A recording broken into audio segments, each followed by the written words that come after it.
Off Limits is the money podcast that blows up stereotypes, showing you that managing money doesn't have to be hard. We want you to thrive, not only with your money, but in every part of your life. What you will get out of this podcast is real, relatable, and relevant tips and strategies that you can apply today. Hi, I'm Donald Raymond, and this is Christine Spiak. We are money coaches, business owners, and colleagues who are passionate about helping you become more of who you are. So if you're ready, join us.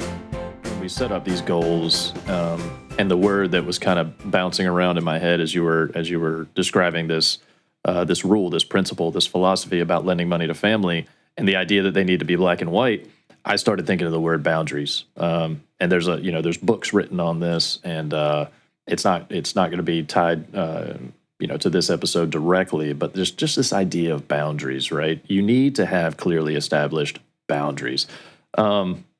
And I can say from personal experience that when those boundaries become blurry, when those lines get blurry and you find yourself breaking rules, you're always going to have the same experience. And definition of insanity, right, is to keep doing the same things but expect a different outcome. And so we know from experience what happens when we break one of these rules.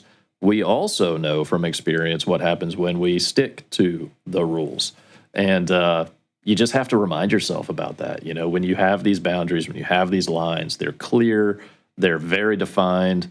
It really becomes freeing to be able to, and I like the example of lending money to family because, there's so many cliches out there, don't do business with family, right? And, there's all these good examples and bad examples, I'm sure that people have had, maybe you've had.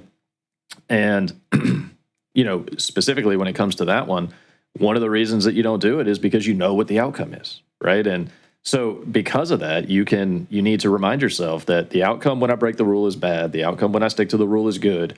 And if I stick to the rule, it doesn't mean that I don't help. It just means I help in a different way.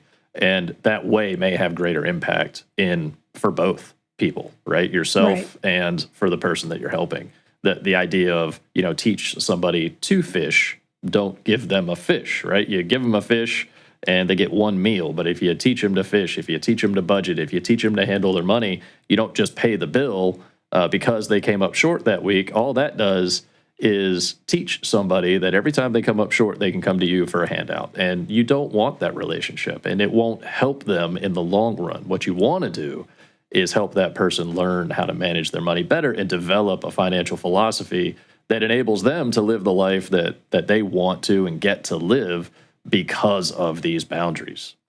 Absolutely. That's literally one of my favorite Chinese proverbs. Teach a man to fish, feed him for a day. Absolutely.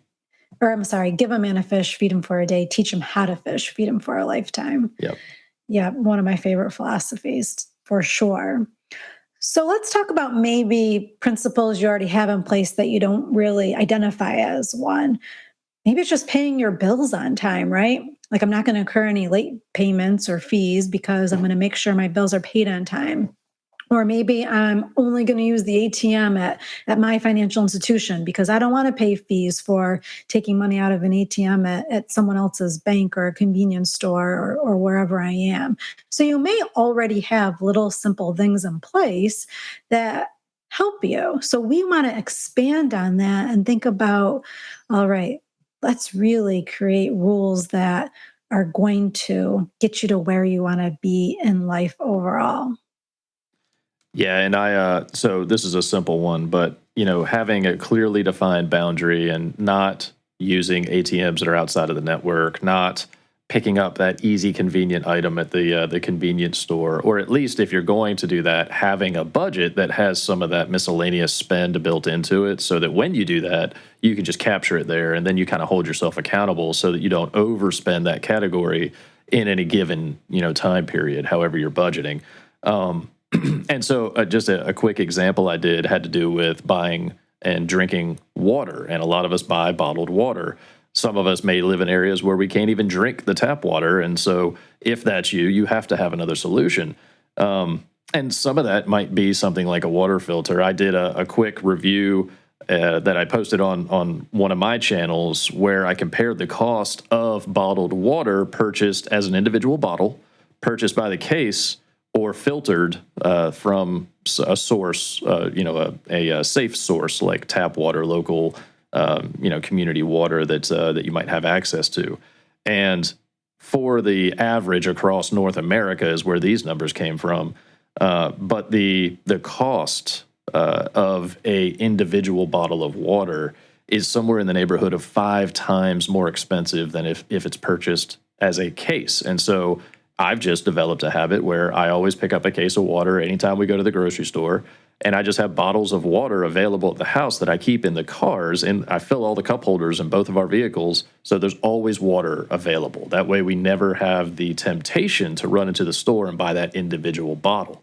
And then the cost to, just filter tap water is ridiculously inexpensive as you compare it. But having that philosophy when it comes to how we purchase convenience items, you can still make it convenient, and you don't have to pay the cost of buying from a convenience store. Thank you for joining us on this episode of Off Limits. Beyond the podcast, we are money coaches who want to help you. So if you are looking for help managing your money, use the links in the description below to contact either of us and learn how coaching can help you thrive. Lastly, please help us to spread the word by subscribing, leaving a comment, and sharing our podcast with your friends and family.